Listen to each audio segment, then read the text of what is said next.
estava Lúcio, mexendo numa planilha. eu vou começar a gravação aqui, tá? Só Legal. para... Porque na semana passada eu demorei demais, acho que eu perdi uns 20, 30 minutos. Tudo bem, gente? Boa noite, Ricardo, Joedir. O Joedir está de volta, semana passada ele não esteve conosco. O Marcos também, né, Marcos? Também se ausentou. Ó, a gente está vendo que a frequência vai caindo, vamos ver hoje. Daqui a pouco, pessoal, a gente mudou o horário, acho que isso impactou um pouco. Mas o importante, eu acho que é a gente cada vez mais apresentar coisas práticas, né? E entender como a gente pode levar solução ou para nossas empresas, para os nossos clientes, o que está acontecendo. Tá? Queria que o Viriato, o Lúcio desse boa noite, vocês também. Depois eu vou compartilhar alguma coisa com vocês.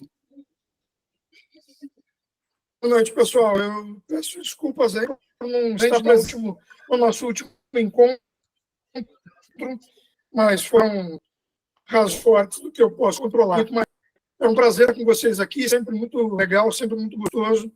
Espero que eu possa contribuir aí com alguma coisa. Boa noite, pessoal. Mais uma vez, acho que a gente está na terceira, né, Ricardo? Né, pastor? É.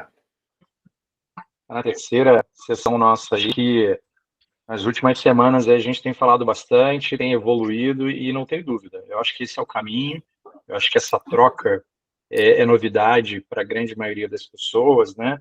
Então, essa troca é extremamente importante porque a gente entende que, nesse momento, cada um está fazendo uso de uma forma, cada um está estudando por um lado, né? Então, é o momento da gente fazer quase que aí o famoso growth mindset em cima de IA, né? Então, mais uma vez, aí, obrigado, é um prazer estar com vocês e vamos juntos, porque a gente tem uma jornada grande em cima do tema. Legal.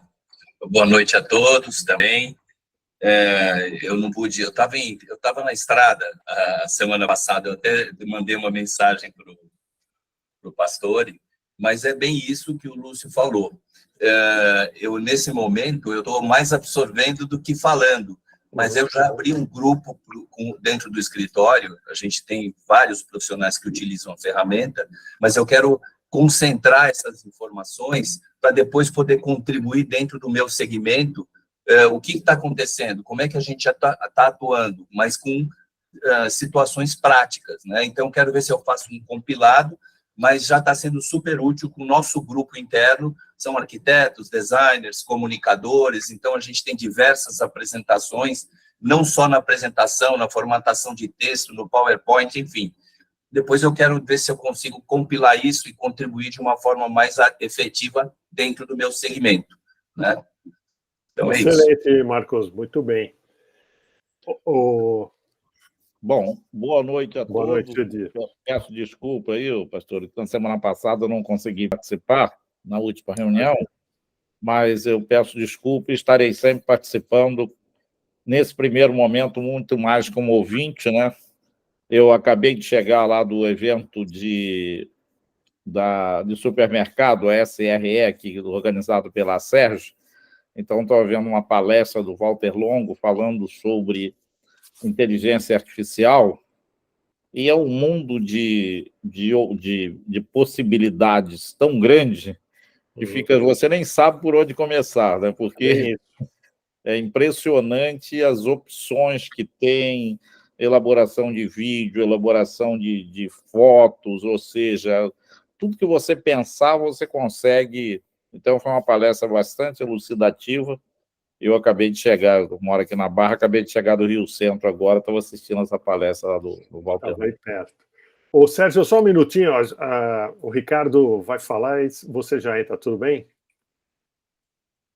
Tudo bem, boa noite, pessoal. Boa noite, só para lembrar, realmente o Walter Longo, ele foi um dos pioneiros a falar de metaverso, falar de inteligência artificial aqui no Brasil. Ele é brilhante nas suas colocações, eu acho que realmente é imperdível qualquer apresentação feita por ele.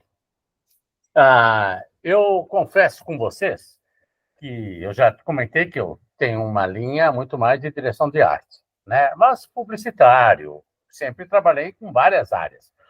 E hoje, acho que não tinha sono, acho que é umas 5 da manhã, me deu um clique que eu quis começar a fazer um gerenciamento de categoria. E eu não sei, não conheço gerenciamento de categoria, eu nunca vi. Eu sei, teoricamente, que você vai analisar sobre o resultado por centímetro quadrado de uma prateleira. Mas aí eu pus no chat GPT-4, eu descrevi uma questão para ele me resolver, para ele montar uma equação para mim no Excel. Ele montou e eu achei boa.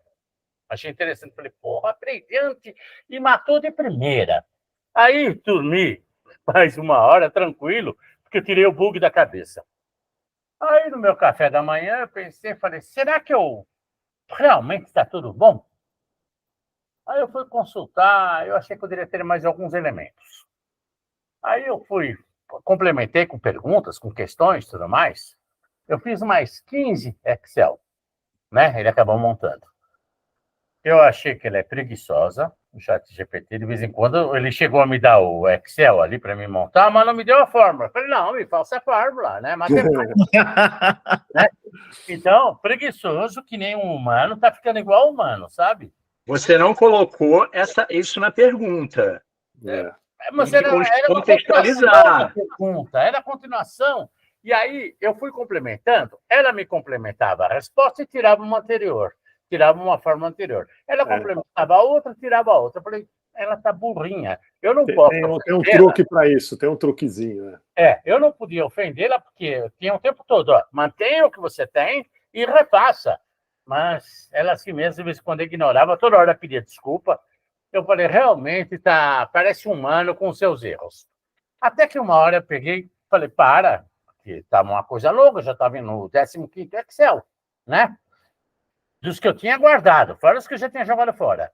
Então eu peguei todos eles, eu refiz toda a pergunta novamente, porque senão você só vai complementando a pergunta e vai dançar. Eu refiz e ela acabou de me fazendo. E aí eu fiquei com algumas incógnitas, né?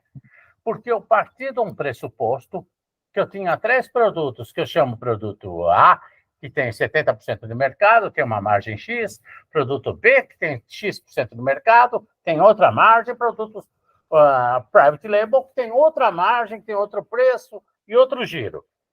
Eu já parti dos giros. Então, para você realmente por esse Excel para funcionar, e ele funciona, deu para perceber, eu tenho que primeiro fazer uma frente homogênea, posso pôr de produtos, para poder analisar quanto vai girar de cada um. Depois de eu saber quanto está girando de cada um, eu aplico lá, eu começo a ter uma melhor rentabilidade por centímetro. E aí eu percebi umas equações malucas, que eu fiquei na dúvida se ele estava certo ou não.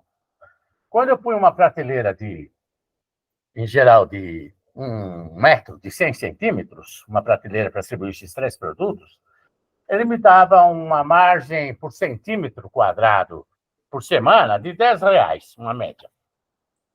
Quando eu punha para 120 centímetros, ele caía para R$9. Eu falei, pô, e se eu cair, né? Então, vamos dizer que eu fui de 100 para 120, 100 estava bom, 120 caiu, eu fui para 80, caiu também igual 120, eu achei maluca essa equação. Aí eu fui para 110, ele me aumentou um pouquinho a lucratividade. Então, a coisa já começa a se tornar interessante para você fazer um ensaio numa prateleira de qualquer laboratório. Ele funciona. Ele te dá Muito bem. resultado. Olha, é assim que se aprende, eu acho que é fazendo. Tá? Agora, até revi o material que eu tenho, porque ele orienta tratar tudo como projeto. Tá certo, né? Então, quer dizer, quando você faz um projeto, você tem uma estrutura. E seguindo aquela estrutura, você tem um começo, meio e fim. Deixa eu dar a palavra aqui para o Sérgio. Ô, Sérgio, tudo bem? Você que está no Canadá. Estou em Toronto até depois da manhã. Aí no sábado eu vou para o Brasil. A próxima a gente já vai conversar comigo no Brasil. Aí eu fico 5 semanas no Brasil, aí volto para casa. Enfim. Sorte, porque hoje é o último dia com temperatura acima de 30. Você já vai chegar nos 20. Já vai Tá estar certo. bom. Aí é bom. Aqui no Rio tá bom, Sérgio. Aqui no Rio está na casa dos 60, sensação de 62, 63, por aí assim. Por isso que o Lúcio te mandou para São Paulo, hein, Lúcio? É interessante que... De volta já. Já volta tá. já no Rio. É interessante que ontem, aliás, no primeiro dia de primavera aqui no Canadá, nevou, e caiu neve para burro aqui. Eu falei, caramba, não, esqueceram de avisar a primavera, que era para a primavera chegar, né? Mas, enfim. Agora, Sérgio, só assuntos aleatórios. Quantos habitantes tem o Canadá? 37 milhões. E o PIB do Canadá? É quase o mesmo do Brasil. Pronto. Então, vocês viram a diferença? Cara? 37 milhões tem de habitantes. O Brasil tem 200, quase 200 a mais. É isso aí. O mesmo PIB. É isso aí. E o que é curioso é que quando você pensa em tudo que o Canadá é bom, o Brasil também é. Então, você fala de minerais, Brasil e Canadá estão ali. Você fala de agricultura, apesar daqui ter menos espaço, né, para cultivo, porque a maior parte é gelado, eles são muito bons no negócio do agro, né? A produtividade é altíssima. Quando você fala de aviões, eles têm a mesma tecnologia que a gente tem. Quando você fala de petróleo, eles também são muito bons. Quer dizer, qualquer coisa que você vai comparar Brasil e Canadá, eles são muito parecidos.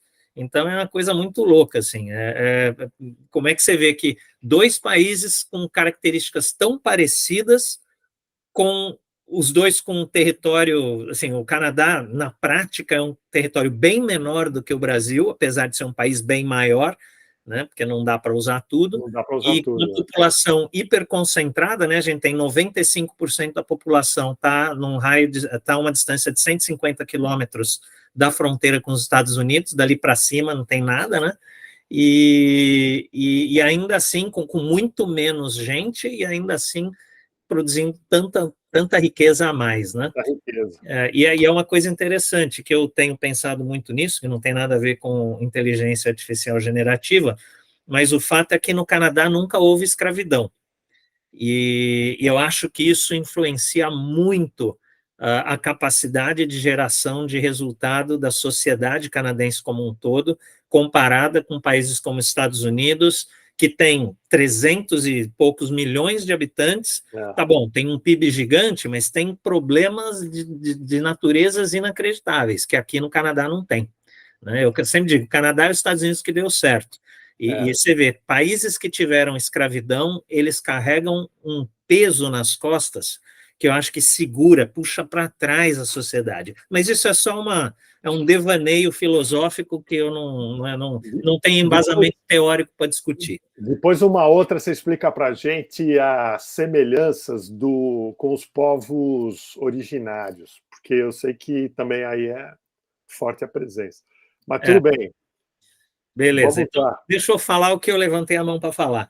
Na semana passada, eu acho que eu devo ter comentado com vocês que eu ia participar de um evento que era a inauguração do Canadian Lab, que é um projeto de uma instituição que se chama I2A2, que é o Institute of Applied Artificial Intelligence, que fica, que é hosted, como é que chama? Fala isso em português, que está instalado, né, que funciona dentro da DMZ. A DMZ é uma aceleradora de startups em Toronto, que está associada ao que era antigamente a Ryerson, que mudou de nome agora, é Toronto Metropolitan University. E a ideia dessa organização é exatamente conectar o Canadá ao resto do mundo, porque o Canadá é uma powerhouse de inteligência artificial. E, curiosamente, e para minha surpresa, né, eu não pensava assim, a gente está sempre sendo levado a acreditar que os Estados Unidos é quem comanda a inteligência artificial do mundo, quem desenvolve tudo que tem de maravilhoso. E, na verdade, cheguei lá e eu fui descobrir que não é nada disso, né, que o conceito originalmente apareceu lá atrás, mais ou menos na Inglaterra e nos Estados Unidos, mais ou menos ao mesmo tempo, mas no Canadá que se desenvolveram as tecnologias por trás, por exemplo, redes neurais, né? A o grande desenvolvimento de redes neurais, que é a base do princípio de ação, né, de trabalho da inteligência artificial, foi desenvolvido no Canadá. E muitos dos desenvolvimentos das aplicações foram concebidas no Canadá, e aí os Estados Unidos, que tem um poder de funding assim, insuperável, né, que tem dinheiro a dar com pau, esses caras botam dinheiro nas ideias e fazem virar produto. Então, os produtos aparecem nos Estados Unidos, mas a gênese mesmo aconteceu no Canadá. E isso eu não sabia, né? Eu estava enganado pelo que a gente vê, né, nas redes sociais, que a gente acha que os Estados Unidos são os caras, né? E falando desse contexto, né, a ideia desse grupo é exatamente conectar o Canadá ao resto do mundo para ver tudo que tem de desenvolvimento de aplicação de inteligência artificial, e aí eu não estou falando de generativa especificamente, é inteligência artificial de forma geral, e aí eles estão começando a tentar fazer isso através de conexão de startups brasileiras que usam inteligência artificial e conectar elas com o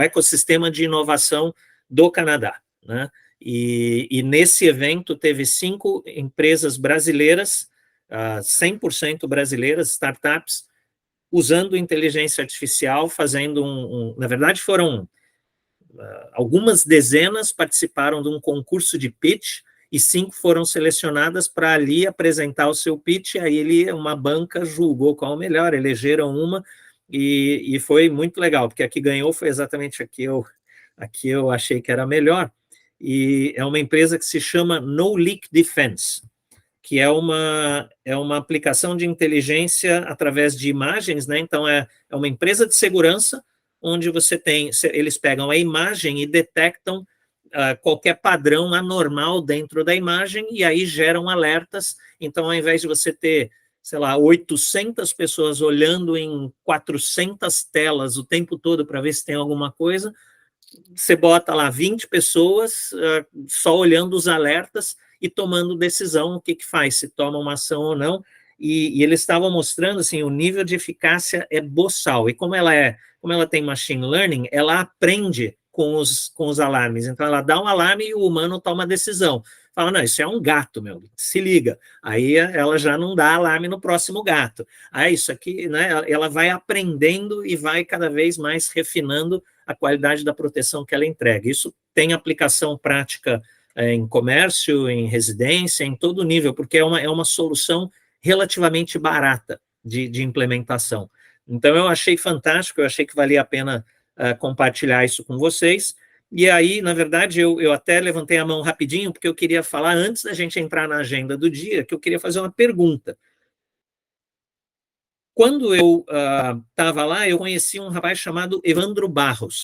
O Evandro, ele é um estrategista de inteligência artificial, ele iniciou uma empresa de inteligência artificial em 2007, se não me engano, quando ninguém nem falava do assunto, e ele não sabia nada de inteligência artificial, ele falou, cara, vamos aprender esse negócio aí, e ele veio para o Canadá, ele é brasileiro, né, obviamente, Evandro Barros, ele veio para o Canadá, ele é o CEO de uma empresa chamada DataH, ou Data Age, que é uma empresa de criação de soluções em inteligência artificial, e eu estava conversando com ele, comentei desse grupo, e ele manifestou certo interesse. Eu falei, cara, a gente faz um monte de discussões lá, só que a gente não, assim, a maioria de nós não está na aplicação da tecnologia, a gente aplica as soluções da tecnologia, a gente pega o GPT e brinca com ele, e acha meios de usar isso de alguma forma, e aí eu perguntei se ele teria interesse em participar de um grupo como esse para poder trazer à luz algumas questões que às vezes podem aparecer. Só que eu falei para ele, eu não posso te convidar, porque eu preciso falar com o grupo para ver se o grupo aceita alguém, né, digamos assim, externo, né? E aí a minha pergunta é essa, faz sentido a gente convidar um cara desse, que é um especialista, só que além dele conhecer a técnica, ele é um estrategista de inteligência artificial, não especificamente generativa, mas é óbvio que ele conhece um bocado do assunto também.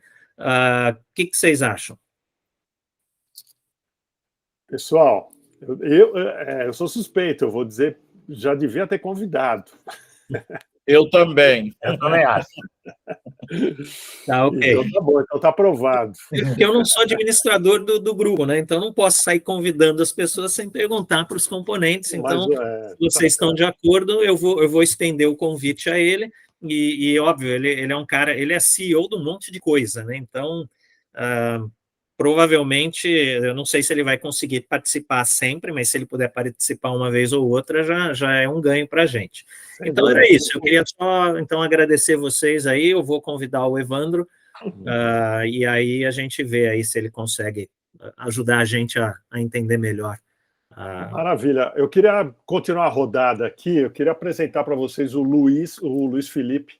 Ele acho que já participou, Luiz, da semana passada, mas acho que não teve oportunidade de se apresentar, né? O Luiz, eu conheço há alguns anos, eu vou entregar aqui a idade da gente, mas ele é um executivo também de empresas varejistas, tem uma experiência muito grande e passou por grandes empresas. Pode conversar com o Viriato aí, que vocês vão trocar boas figurinhas aí. Boa. Tudo bem, Luiz? Legal. Boa noite, pessoal. Luiz Martinelli, meu nome, né? Obrigado aí pela oportunidade. Na verdade, a primeira reunião que eu estou participando e essa tecnologia latente aí a gente está tentando também absorver, porque como conversei com o pastor, eu sou executivo do varejo, a gente conhece as regras do negócio e como aplicar tudo isso, né, dentro de regras de negócio do varejo em várias áreas, em várias oportunidades. Então, eu estou aqui para aprender e contribuir com vocês. Fico muito grato aí pela recepção. O que eu acho interessante é ter essa característica nossa. Você vê, tem os consultores, tem o Joedir, professor, meu colega, o Marcos, que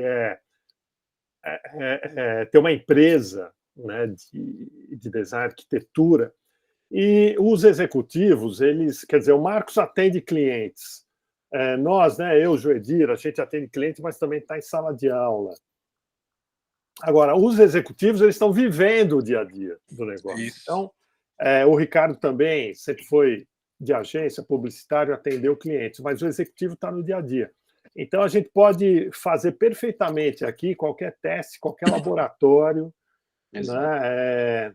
Eu sei que eles não vão revelar dados sigilosos, mas uma planilha desatualizada serve, um projeto, enfim, qualquer problema que vocês vivem. O Viriato falou de perdas varejistas, que são enormes. Enfim, qualquer ferramenta ou relatório, qualquer rotina, por menor que seja, a gente pode trazer aqui, fazer alguns ensaios e encontrar caminhos. Tá? Então, eu acho que essa nossa característica é importante e eu gosto sempre de lembrar disso. E para, concluir, temos aqui mais dois que chegaram, desculpe, deixa eu ver aqui. O Zildo. Zildo, boa noite, se você quiser falar, por favor, e depois o Maurício.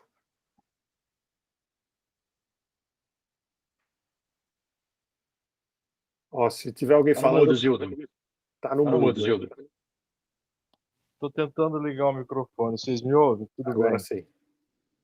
Boa noite, pessoal. A semana passada eu não tive condições de participar, porque eu estava em Manaus e lá tem diferença de horário, o dia foi muito puxado, então vocês podem anotar minha primeira falta aí na minha... Você tem crédito, você tem crédito. Muito obrigado, muito obrigado. A quem não me conhece, são poucos, eu sou consultor de shopping center, estou nesse ramo há quase 40 anos, e a minha visão do negócio e da inteligência artificial generativa ou não, é muito mais no que diz, respeito à administração total do shopping e de seus segmentos.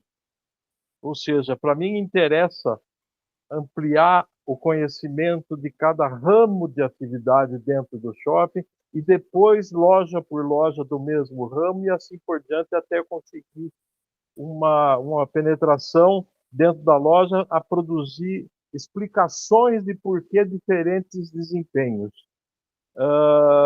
Eu hoje estou participando de uma startup que faz a contagem de pessoas que entram nas lojas.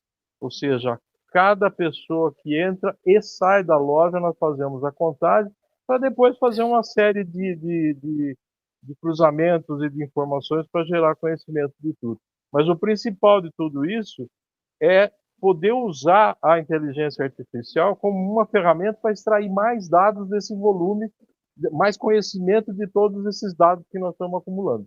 Então, o meu negócio é há 35, vou arredondar para baixo, 35 anos é de shopping center. À disposição de vocês. Boa noite. Muito obrigado, Gildo. Maurício, quer dar um alô também? Você chegou agora há pouco? Maurício está. Estou brigando com o microfone. Vocês me escutam? Aí. Sim, agora sim. Foi. Pô, não, só dar boa noite para todo mundo aí. Sigo apanhando aqui com as aplicações de vida real aqui, tentando colocar esses monstrinhos para funcionar na prática. Em breve aí espero ter algumas boas histórias aí para compartilhar com o grupo, principalmente das dificuldades, né, daquilo que ninguém conta. Ô Maurício, mas você também tem uma posição privilegiada, né? Eu sei, tirando... Não quero comprometer o teu compliance, mas fala sério, ó, na hora do cafezinho, você e seus colegas aí, visitando os clientes, conta alguma novidade para a gente aí, o que você está sentindo, como está a temperatura desse assunto, assim, de verdade. É só... Hoje eu tive... Hoje eu passei o dia inteiro num evento da Microsoft, né, o AI Tour da Microsoft, que foi ali no Transamérica. Então foi basicamente o dia inteiro discutindo tecnologia, né, o que está sendo incorporado aí aos produtos da Microsoft, e só tinha cliente, né? Então o que o pessoal ali estava querendo entender, né, e principalmente só de falar, tá bom, né, mas o que de verdade eu já consigo fazer com esse negócio? E aí tem talvez duas grandes mensagens eu entendi no evento, né? A primeira mensagem é que uma Big Tech como a Microsoft vai querer inocular esse negócio de IA em absolutamente tudo, né? Para tentar realmente dar esse superpoder para o usuário pessoal, para o usuário corporativo, e para tentar realmente criar, aumentar a capacidade das pessoas, principalmente em criar aplicativos ou em programar de alguma maneira, né? Então as ferramentas naturalmente viram low code ou no code quando você tem um copilot da vida ali acoplado a um determinado switch qualquer da Microsoft. Então isso foi uma mensagem, digamos assim, a mensagem vinda da Big Tech para as pessoas, né? Mas teve uma mensagem importante que foi das pessoas para a Big Tech, através das perguntas, através ali dos comentários do almoço, etc., que todo mundo, de certa maneira, se debruçou sobre esse tema e tem tentado fazer muitas coisas, tem aí, assim como nós aqui no grupo, todo mundo tentando fazer absolutamente de um tudo, né, com a tecnologia aí, com os GPTs da vida, mas parece, e aí talvez o Gartner tenha razão no que ele vem falando, né? Porque se vocês pegarem o último Hype Cycle do Gartner, ele já está apontando a inteligência artificial começando a descer para o Vale da Desilusão, né? Então as pessoas já expressaram, já entenderam aí alguns limites, algumas coisas, né? Algumas coisas que se entendia que talvez fosse muito bem e não vai tão bem, ou algumas dificuldades em fazer esse negócio acontecer sob a égide dos negócios, com segurança, com privacidade e com uma série de outras coisas que aí a gente vem para o mundo dos negócios propriamente dito, né? Nas premissas aí, nos pré-requisitos, e aí a coisa já não é tão colorida, né? Então o que ficou muito claro, e uma frase que eu escutei de um executivo lá foi, cara, esse negócio é legal para a Microsoft, porque eu liguei esse treco, pus meu time para trabalhar tal, a minha conta de nuvem aumentou, eu estou consumindo mais nuvem porque essa maluquice está aí rodando e está todo mundo experimentando e tal, mas se eu for atrás de um resultado de negócio, eu não tenho, ou não estou conseguindo medir isso ainda. Então o ROI está muito na cabeça de todo mundo. Então essa conta já chegou, então estava todo mundo ali perguntando, legal, bacana, senhor Big Tech, mas cadê o retorno, né? Ou como é que eu materializo algum retorno? E aí também é interessante porque o foco de todo mundo não é em inovação, o foco de todo mundo é em produtividade, o foco de todo mundo é em redução, né? A vibe de todo mundo do mercado, e aí falo de multiindústrias, não só de varejo, está muito, muito concentrado em excelência operacional aqui, né, na torre de excelência operacional, quando a gente fala de corte de custos, economias, mais performance, fazer mais com menos, etc. O foco das pessoas não está em inovação, tá? Até por uma questão de que a inovação talvez vá demorar um pouco mais para trazer um resultado e está todo mundo precisando do resultado amanhã, né? Então, a gente já percebe aqui algum atrito, digamos assim, entre os usuários aqui, as empresas e a Big Tech, né? Então, a gente já tem isso acontecendo e o Gartner já está apontando isso, quer dizer, a gente já começou a descer aí a montanha do pico elevado, aí o pico inflado de expectativas e está começando a descer agora para o vale do desespero ali, e a tendência, né, pelo menos o que a gente espera que aconteça, é que a gente passe rápido pelo vale do desespero e vá logo para o platô de produtividade, mas aguardemos cenas dos próximos capítulos. Maurício, excelente sua colocação, e eu vou pegar só esse ponto, né? Para mim, quando a empresa eu traduzo, né, os gestores executivos e tal, não olham para a inovação, isso é cultura, né? A gente não tem esse mindset de inovação, é impressionante, é um mindset de imediatismo, entrega imediata de resultado, isso mata, né, qualquer possibilidade. Mas, antes de entrar mais a fundo, eu tenho também um depoimento para dar, eu abri primeiro para vocês, mas eu também quero fazer meus comentários, só que antes temos mais um participante que não falou ainda, que é o Paulo Rebelo. Se quiser falar, Paulo, fique à vontade. Oi, gente, tudo bem? Não estou conseguindo colocar minha câmera aqui. Vamos ver se na próxima... As últimas reuniões eu não consegui participar, mas só para contar rapidamente, tá? Eu fui executivo muito tempo de empresas de telecom, de varejo. Estava recentemente numa empresa de varejo farmacêutico. E eu acho que um ponto interessante para ser colocado, até pegando esse último gancho seu, Ricardo, era uma empresa de dono, é uma empresa de dono, e eu fui chamado como executivo para criar uma área de inteligência de mercado, de revisão de precificação, gestão de categoria, até a questão de e-commerce foi colocado na minha mão, porque os profissionais, as pessoas que estavam lá dentro, de fato não conheciam. Então, eu era um executivo de fora dentro de um grupo que já estava bastante consolidado ali em termos de conhecimento, e eu nem era da indústria farmacêutica, eu vinha do varejo de eletroeletrônico, varejo de serviço. E uma coisa interessante, quando você coloca essa questão de inovação, o dono, ele era totalmente contra a inovação, né? Ele falava assim para mim, eu não quero saber desses números que você está querendo trazer aqui para mim para mostrar em reunião, e falar que precisa de um e-commerce novo, né? E falar que você precisa de inteligência comercial para cruzar todos os dados de precificação, de concorrência das 400 lojas que a gente tem. Só que, assim, eu fui devagarinho, eu consegui eu coloquei 3 modelos de inteligência artificial lá dentro, mas não criadas internamente pela área de TI, porque a área de TI estava aprendendo ainda a trabalhar com essa ferramenta. Eu trouxe fornecedores de fora, através de reuniões com o board, a gente conseguiu mostrar o benefício, e aí vai muito do que o Maurício falou, era produtividade. Eu não estou trazendo inovação para disruptura, eu estava trazendo algo que ia ajudar a gente a trabalhar uma massa de dados de precificação de 20 mil SKUs, né, em regiões diferentes, com precificação diferente, e a gente conseguiu implantar e ver que a produtividade, coisa que eu ia demorar 4, 5 meses para cruzar em planilha de Excel, eu passei a fazer em 3 minutos, usando os serviços de inteligência artificial. E no caso de gestão de categoria, a gente pegava as informações do Equivia, pegava informações do Close-Up, jogava com o mix que a gente tinha, jogava com o que a gente estava comprando, e a gente conseguiu identificar com inteligência artificial, com ferramenta, uma série de oportunidades, né, desses cruzamentos, que, de novo, seriam feitos tradicionalmente por Excel, e a gente conseguiu começar a reduzir compras de SKU, tirar SKUs que o mercado já não estava comprando e a gente estava carregando em maioria das nossas lojas. Então, foi um trabalho muito bacana, mas uma resistência inicial do board e do dono muito grande. Foi um aprendizado, eu posso dizer. Ô, Paulo, também muito interessante, viu? Eu queria até me corrigir um pouco, porque uma boa definição de inovação é tudo aquilo que traz dinheiro novo para a empresa.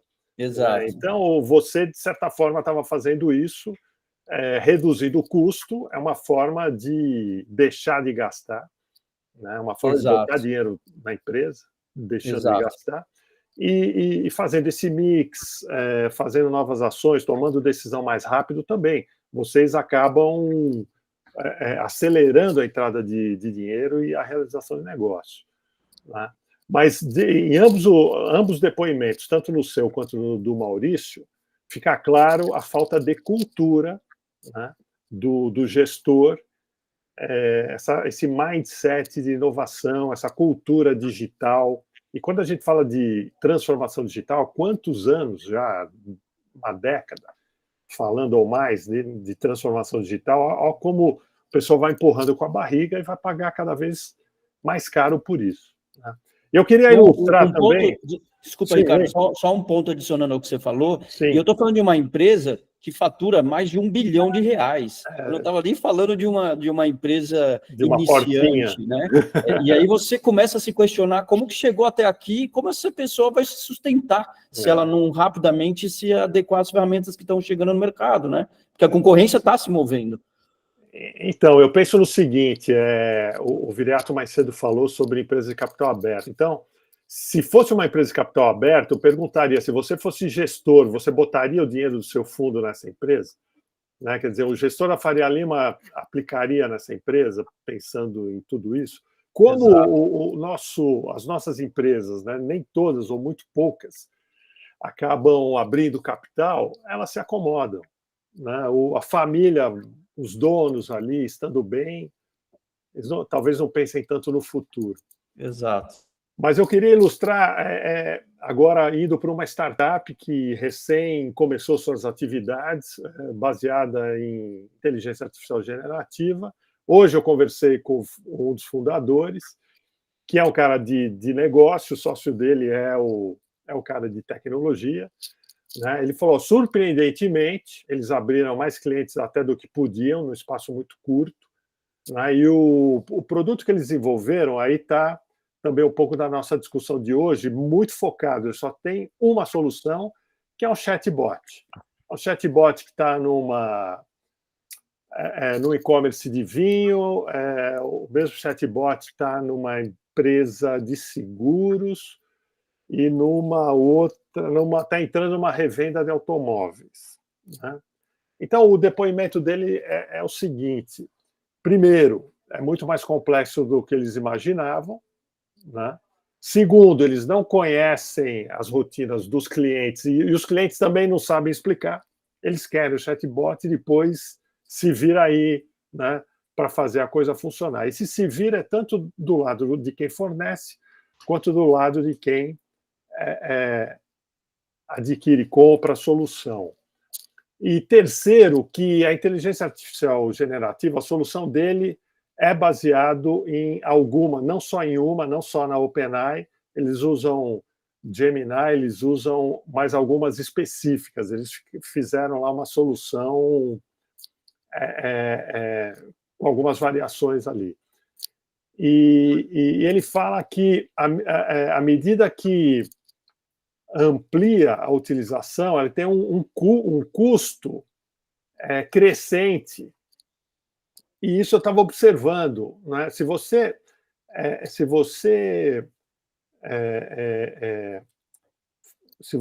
faz um contrato com a OpenAI, na ChatGPT-4, uma licença custa $20. Agora, se você estende para a sua equipe, a segunda já vai custar 25. Acho que até 3 pessoas. Então, no momento, está havendo algo assim que o pessoal não estava prevendo com relação ao custo. O custo vai aumentando, né? Então, as pessoas estão tomando alguns sustos, achando que vão fazer um monte de coisa com a inteligência artificial generativa. Não, ela é muito focada, ela pode resolver algumas soluções específicas, né? Eles receberam uma consulta do tipo assim, uma grande telecom. Será que você consegue substituir a nossa URA? Ele falou, olha, não, e nem se pudesse eu aceitaria. Quer dizer, já pega um projeto de grande porte, os caras começam a achar que a coisa é viável, tá? Então, acho que isso ilustra um pouco o momento. E, agora, um fato importante que aconteceu nessa semana foi o evento da NVIDIA na Califórnia, GTC, né? Um evento para desenvolvedores. E a abertura do evento pelo CEO, aquele nome asiático lá, que eu esqueci, o Jensen Huang, né? Ele falou 2 horas.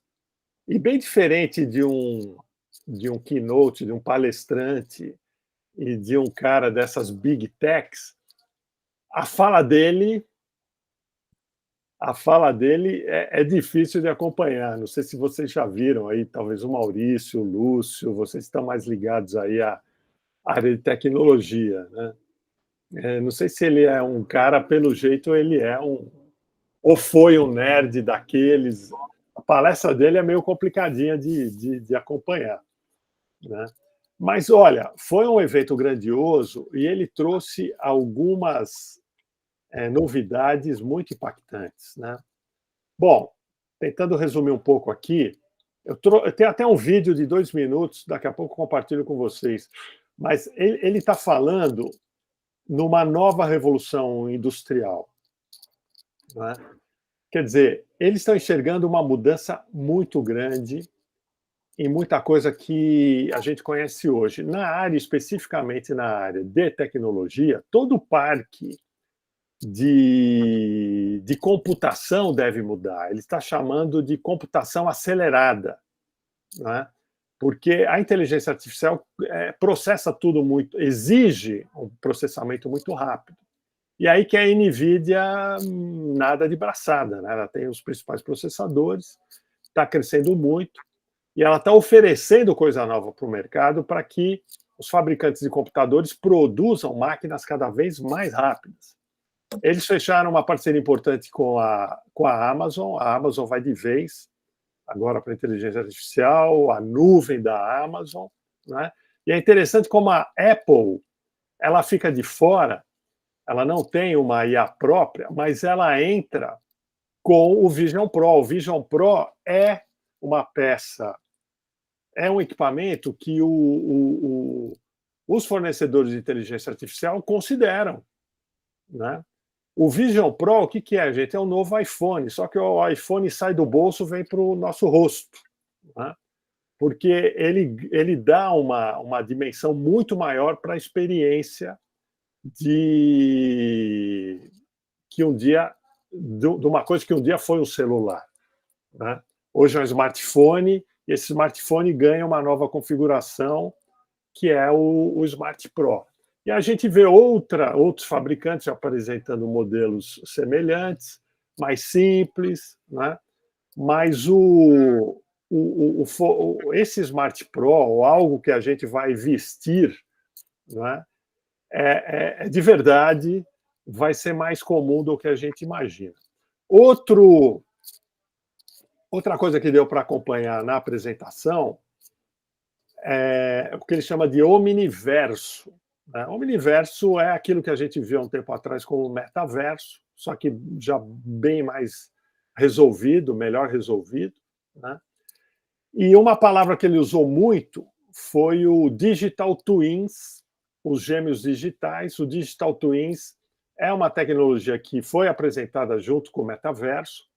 Eu vi uma apresentação do Digital Twins na NRF 2023, quer dizer, há 1 ano atrás, né? Porém, não no espaço de palestras lá na Torre de Cristal. Foi lá no chão da feira.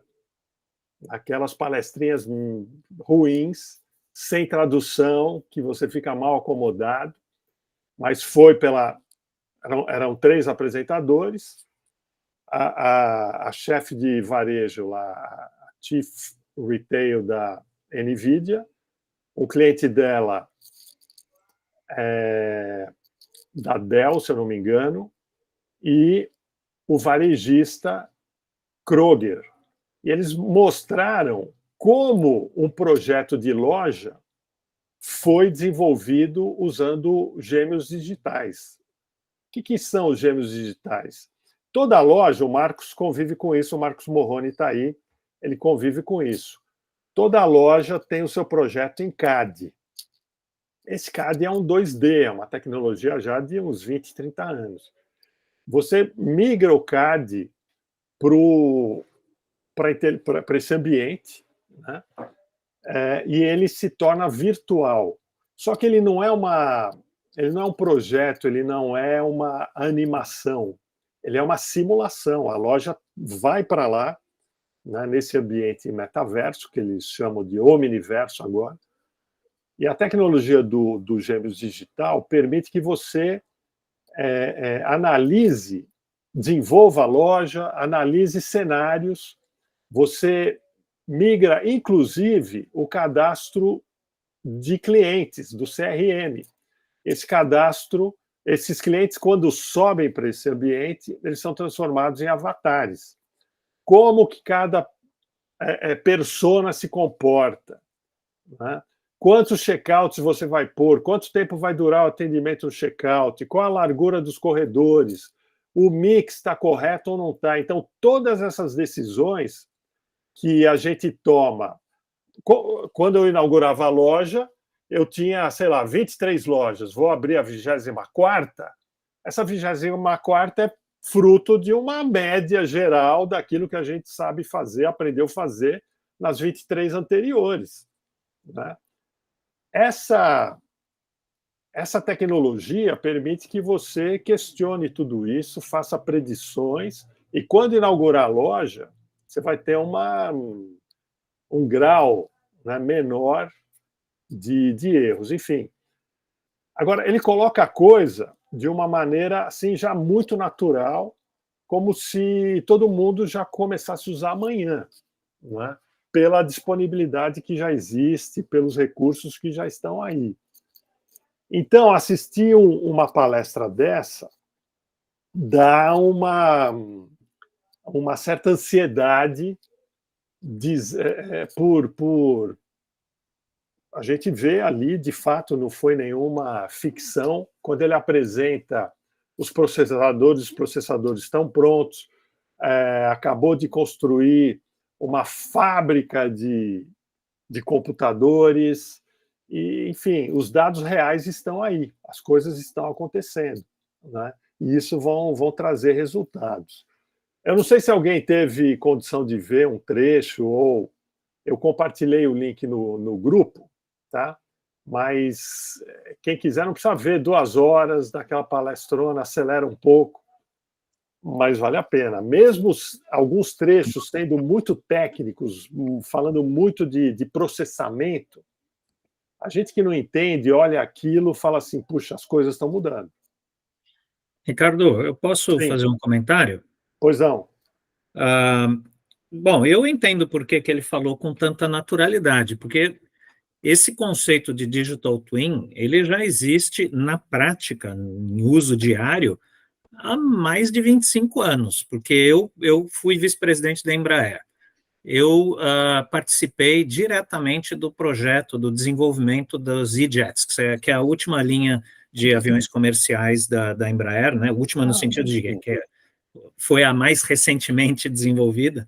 E no ano de 2000, a Embraer comprou da Dassault Systems um sistema que é um CAD, basicamente, só que é um CAD onde você desenvolve o avião todo em 3D, ou seja, não é mais 2D, não tem nenhum desenho em papel, nenhum desenho em 2D, é tudo em 3D, ele já é desenvolvido para quê? Para fazer uma conexão, para fazer a conexão CAD-CAM, né? Ou seja, você tira o dado do computador e vai direto para a máquina que vai produzir a peça em 3D.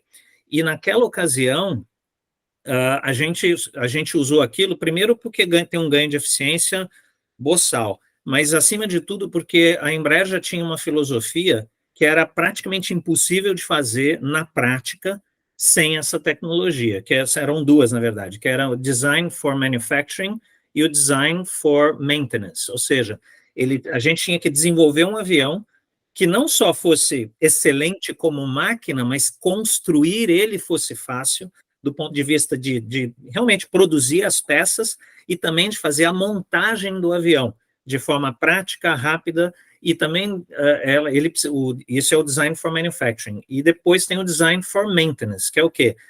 Uma vez que eu entrego o avião para o cliente tem que ser capaz de fazer a manutenção do avião da forma mais fácil e rápida possível. O avião está parado no gate do aeroporto, não dá para demorar 9 horas para arrumar um negócio, você tem que arrumar em 15 minutos, então você tem que dar acesso rápido às coisas. Então, a gente criou um centro de realidade virtual no ano de 2000, onde a gente vestia, né, a roupinha lá esquisita, e a gente, de fato, entrava dentro do desenho do avião, né, em 3D, e colocava a mão para ver se a gente conseguia acessar, botava a ferramenta, né, uma chave de fenda, seja lá o que for, para ver se dava para tirar aquela peça rápido, e se não dava, a gente refazia o projeto em 3D, e assim, de forma que alguns problemas que quando você fazia desenho em 2D, na hora que você ia montar, não encaixava as porcarias, né?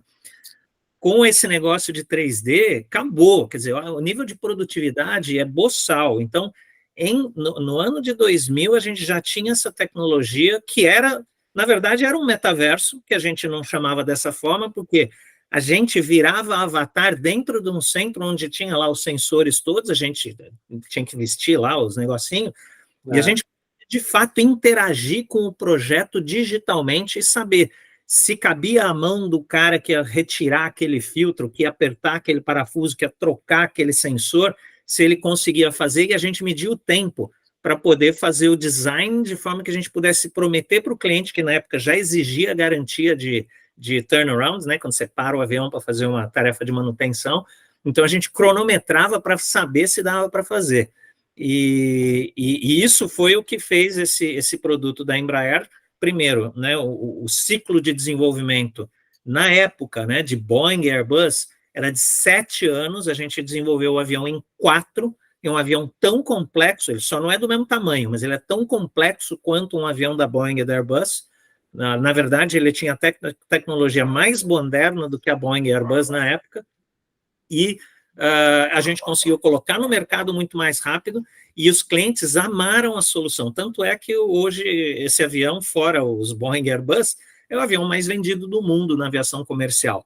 Né? Tem mais de 2.000 vendidos e entregues, porque é um avião de muito fácil operação. Na hora que dá enrosco, você resolve o enrosco muito fácil, por causa dessa tecnologia. E o princípio era sempre esse. Quando dava um problema no avião, na vida real, né, tem lá um treco que está dando pau, ninguém pegava o avião, vamos abrir, vamos ver o que é. Não, vamos para o 3D, vamos entender lá, vamos fazer o Digital Twin, ou seja, achar uma solução no ambiente digital, e aí a gente produz a solução, né? A gente usa a metodologia ágil, né? Então faz um treco super rápido, bota lá no avião de verdade, vê, funcionou? Funcionou, então vamos escalar. Faz o plano de produção daquilo, o plano de retrofit, substitui na frota inteira.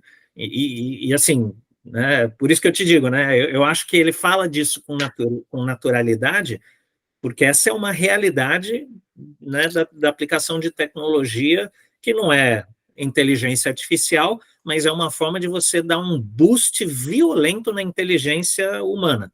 Você dá superpoderes para o cara que está desenvolvendo e o cara está criando solução.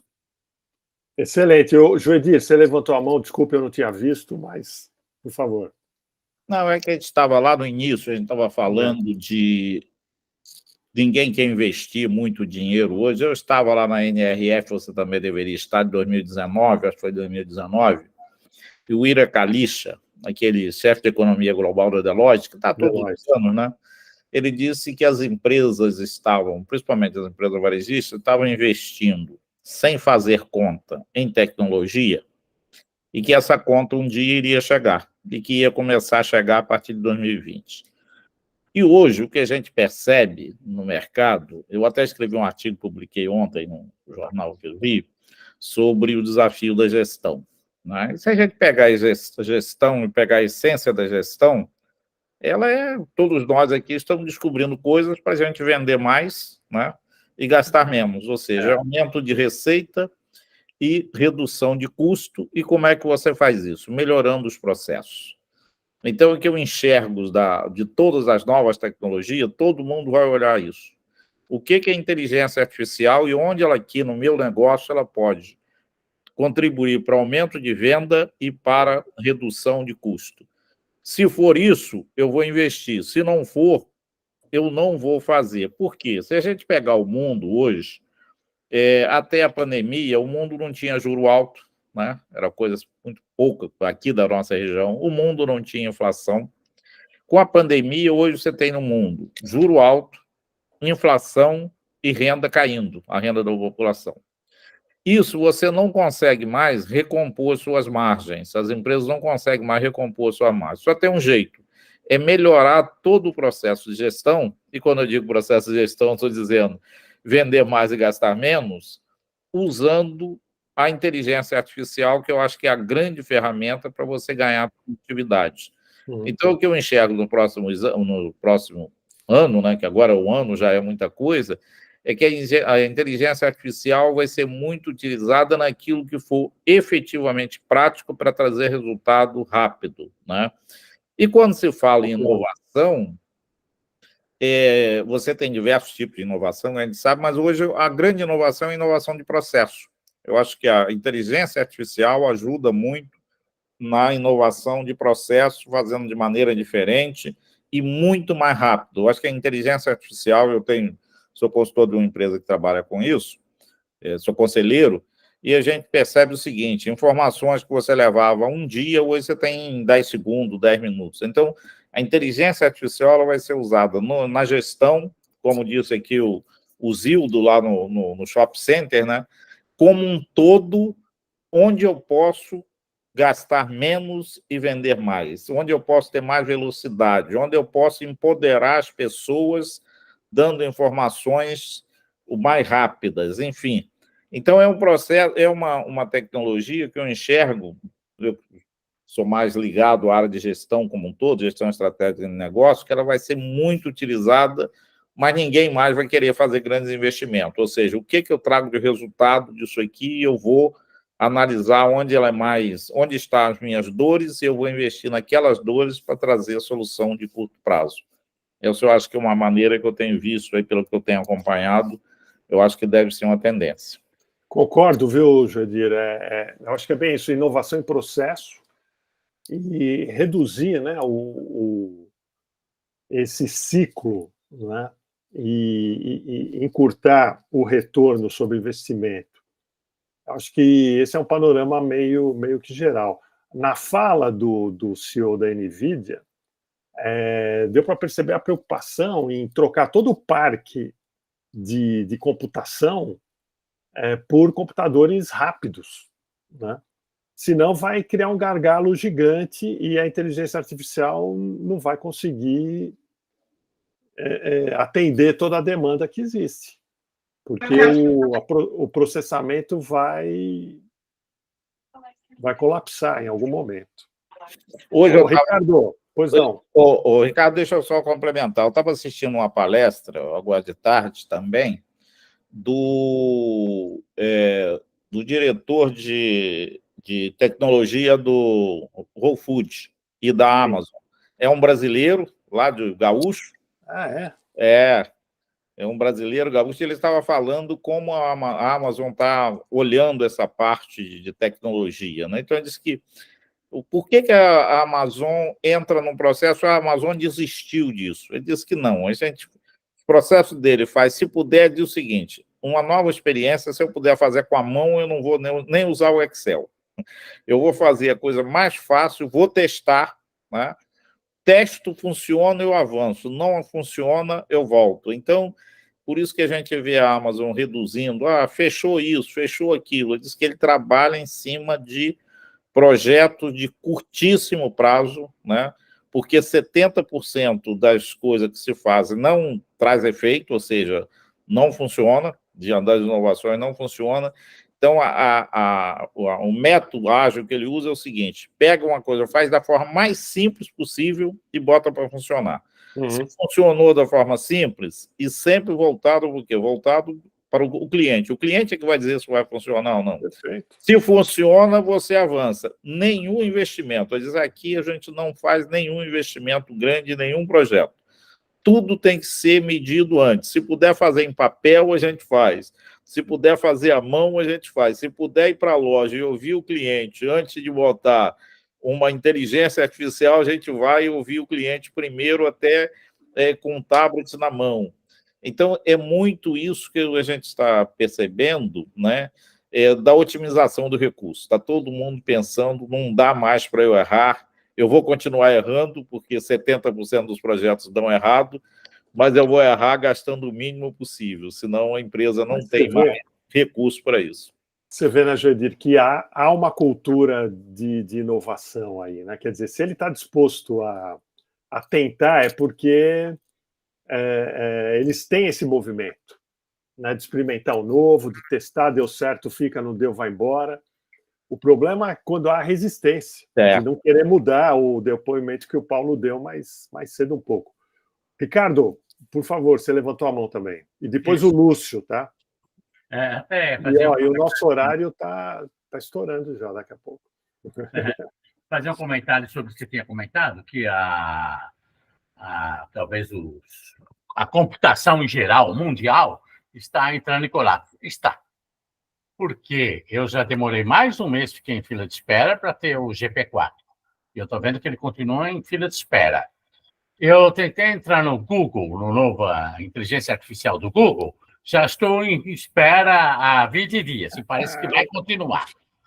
E uma questão também que eu estava comentando, que eu queria comentar, que até o Joedir comentou, e voltando ao assunto anterior, por isso que eu já tinha recusado minha mão, porque já tínhamos saído do assunto.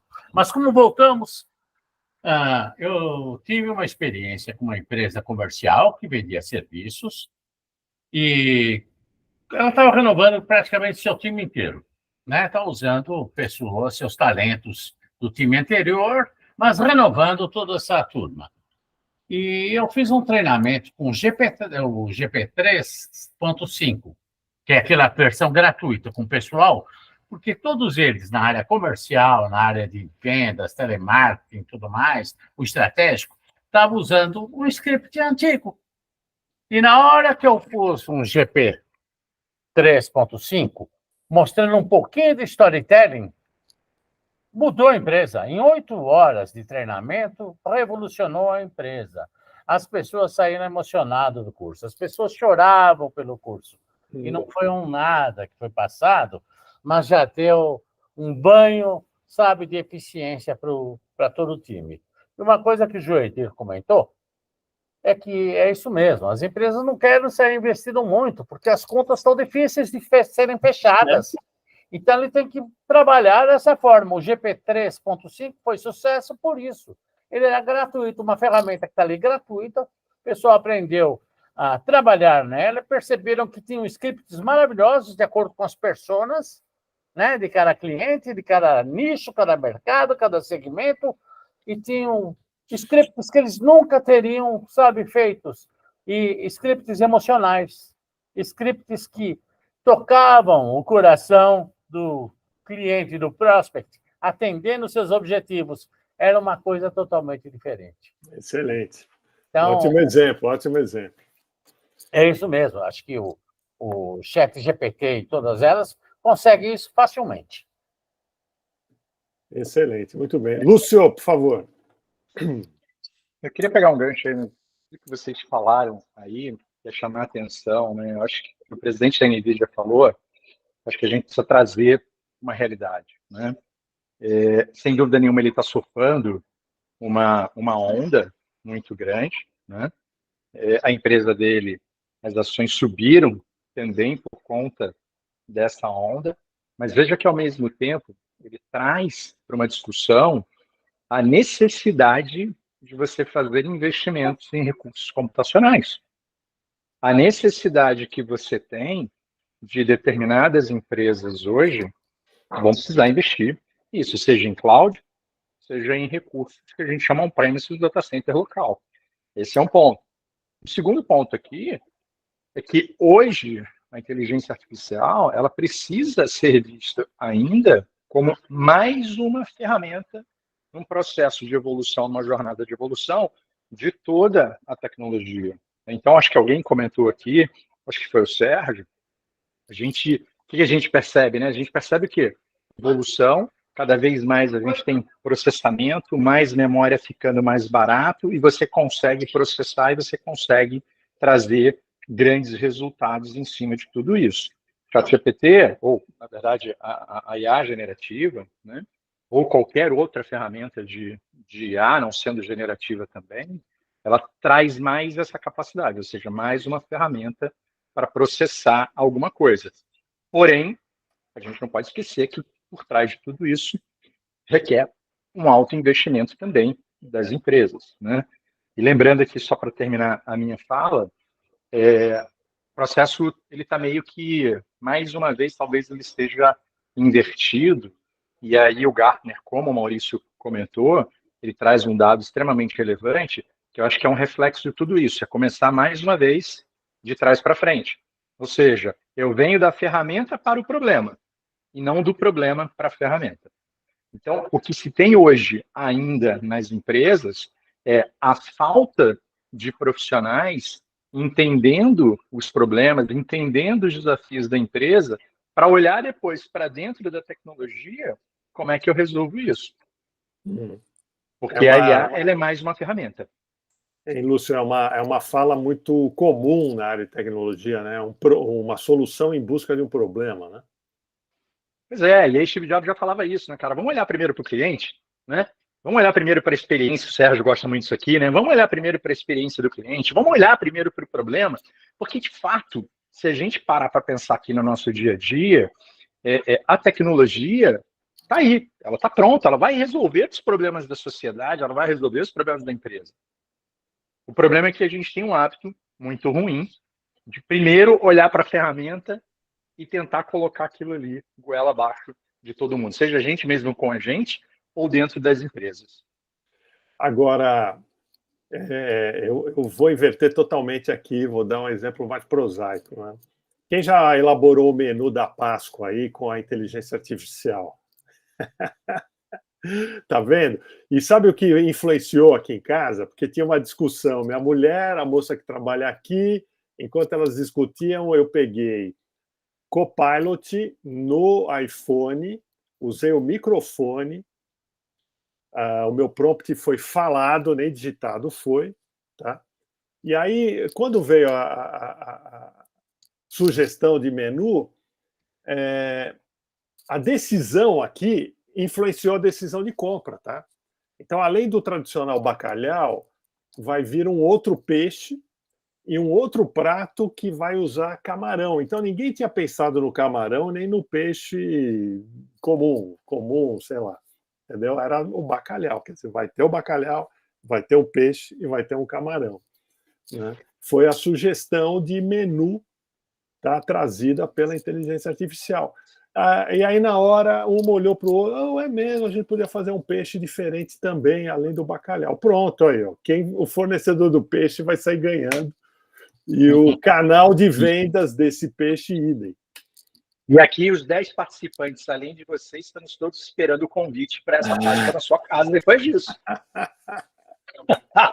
O Sérgio, inclusive, estará em São Paulo na semana que vem também. Muito bem. Mas eu sugiro que vocês usem isso no dia a dia de vocês, né? Porque tem coisas surpreendentes. Gente, só rapidinho aqui, olha, que eu sei que nosso tempo já era. Deixa eu ver se eu acho aqui. Olha, são 2 minutos. É um vídeo que não é nenhuma grande novidade, principalmente para o Sérgio. Sérgio, agora você deu um banho na gente, porque ele falou que usa Digital Twins há 20 anos. Eu acho que é isso aqui, olha, que foi apresentado, tá? Mas podia ser tranquilamente uma loja, tá?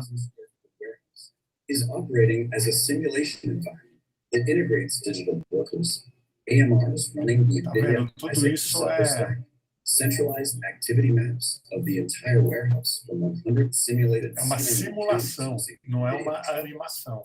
And AMR route planning with NVIDIA Co-op.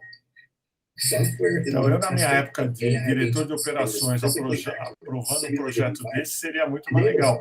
O Viriato, que trabalhou comigo, era o cara de logística em Viriato.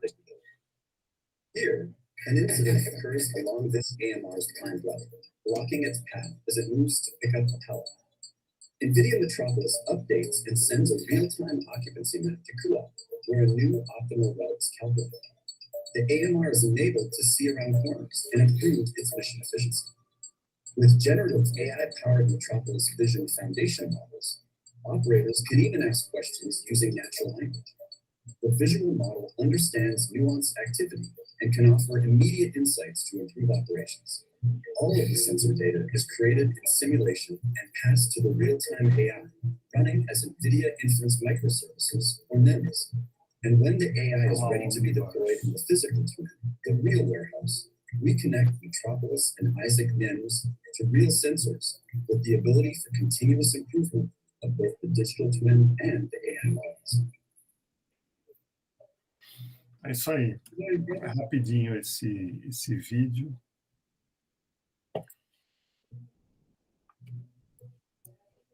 É interessante que ele usa aí nessa simulação aquela tecnologia da no-leak, né? Ele, por imagem, ele sabe onde tem uma divergência, já gera um alerta, alerta alimenta a inteligência que fala, ó, usa outro caminho porque ali está embaçado. Exato. E voltando ao simples exemplo da Páscoa, o que pode nos salvar a todos, é o consumidor. Quer dizer, se ele abraçar essa tecnologia e começar a utilizar, a empresa vai ter que se mexer, né? Então, é o que aconteceu, talvez, com os principais saltos tecnológicos que a gente viu recentemente. Bom, eu distribuí para vocês um relatório, eu repeti algumas informações ali, acho que todo mundo viu. Tem um slide, deixa eu compartilhar de novo aqui. Ó. Tem um slide que fala dá uma sugestão, né, de processo de adoção, progressão tecnológica, que foi um termo que eu encontrei, né? E eu acho que isso ajuda a entender um pouco como que as empresas vão se portar, né? Aqueles que vão atuar como iniciantes, independente do tamanho, como o Paulo trouxe aqui, pode ser grande ou pequeno, mas pode ter uma postura como iniciante, que vão usar versões gratuitas, e muitas vezes levadas pelo próprio funcionário, quer dizer, não é uma decisão corporativa. Aí aqueles que vão adotar a tecnologia de maneira um pouco mais estruturada, aqueles que vão integrá-las, né, com os próprios bancos de dados. Acho que isso já está começando a ficar um pouco claro, né, da importância de integrar as GPTs com o banco de dados interno a partir das APIs. Aliás, o Jansen aí falou das APIs, eles vão fornecer APIs. Eu acho que vai ter uma oferta gigante, mega, que vai facilitar qualquer empresa já pegar a API pronta, instalar e não perder tempo com isso, né? Então, alguns anúncios que foram feitos nessa palestra aí do CEO da NVIDIA mostra a preocupação em acelerar a adoção da tecnologia. E ele fala o tempo todo, viu, sobre a generativa. Ele não ficou fazendo distinção, não. Tá? Pelo que eu entendi, ele quer impulsionar esse modelo. Ok? E depois aqui a gente... eu distribuí, eu compartilhei com vocês algumas sugestões, talvez, né?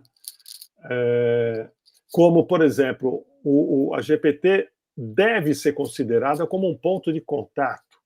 Quer dizer, se o varejista sabe que a jornada de compras, como foi a minha aqui hoje, a minha jornada de compras do almoço de Páscoa, começou com a consulta na Copilot, eu preciso entender o comportamento desse consumidor, né?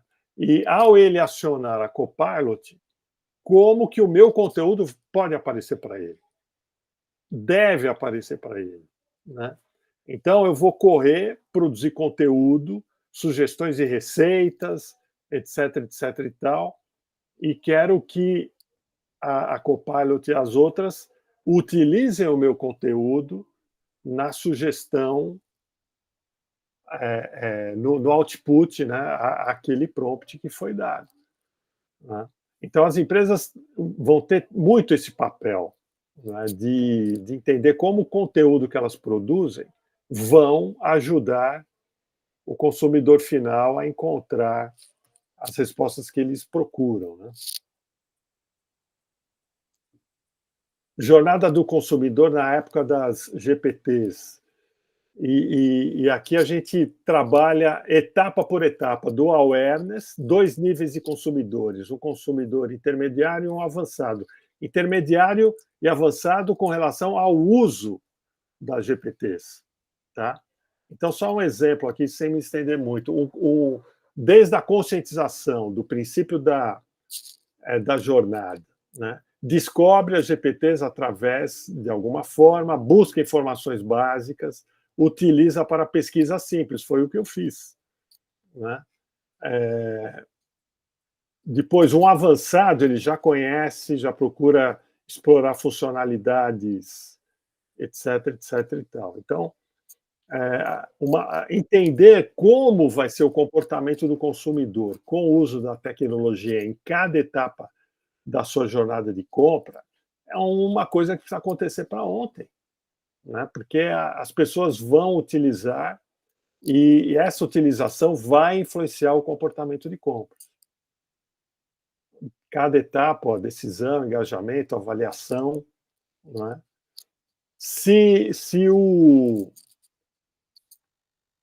A pergunta seguinte, né, que eu fiz na Copilot fosse, ok, onde que eu vou encontrar esse peixe que você sugeriu aí? Talvez ela indicasse as lojas aqui perto de casa.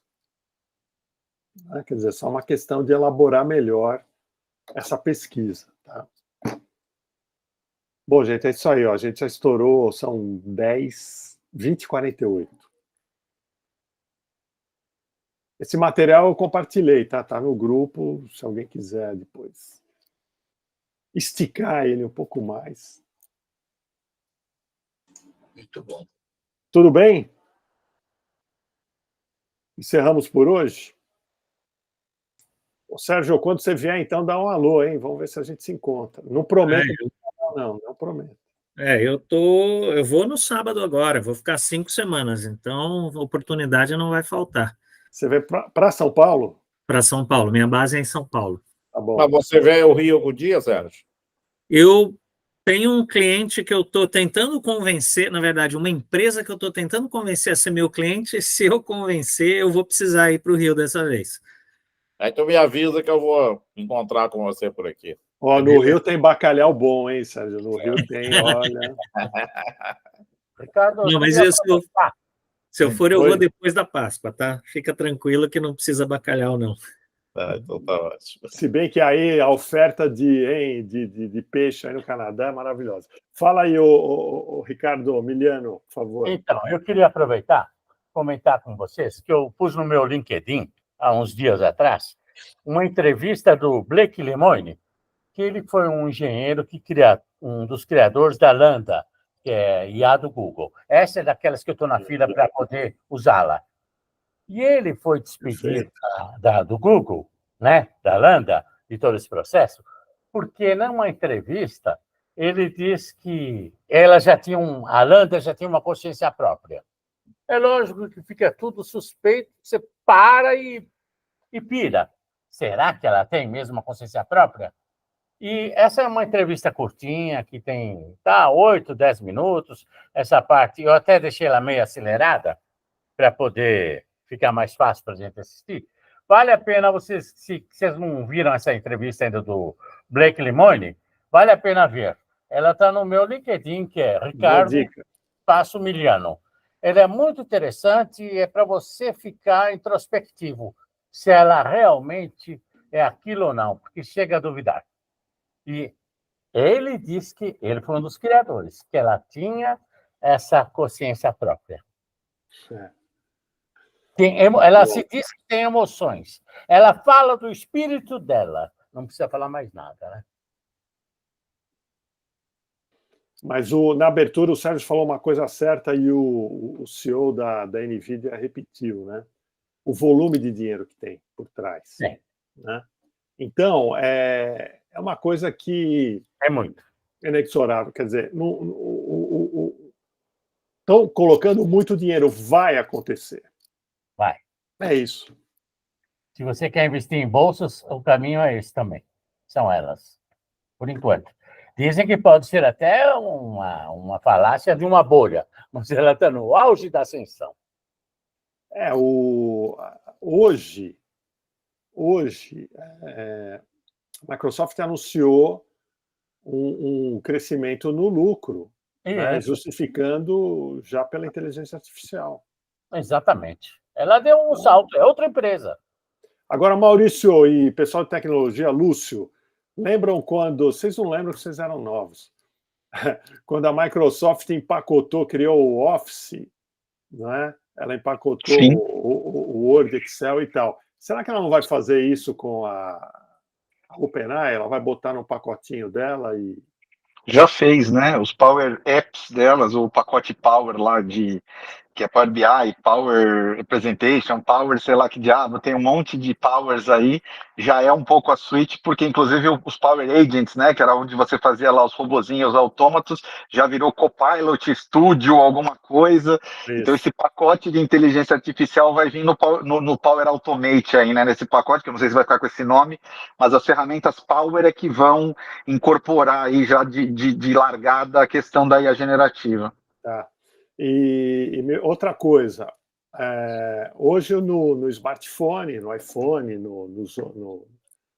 no Samsung, aí, na outra plataforma, quer dizer, quando a gente baixa o aplicativo, usar o mesmo exemplo, a Copilot é um único botãozinho que eu tenho lá, cercado por apps convencionais. A tendência é trocar tudo por app com inteligência artificial embarcada, é ou não é?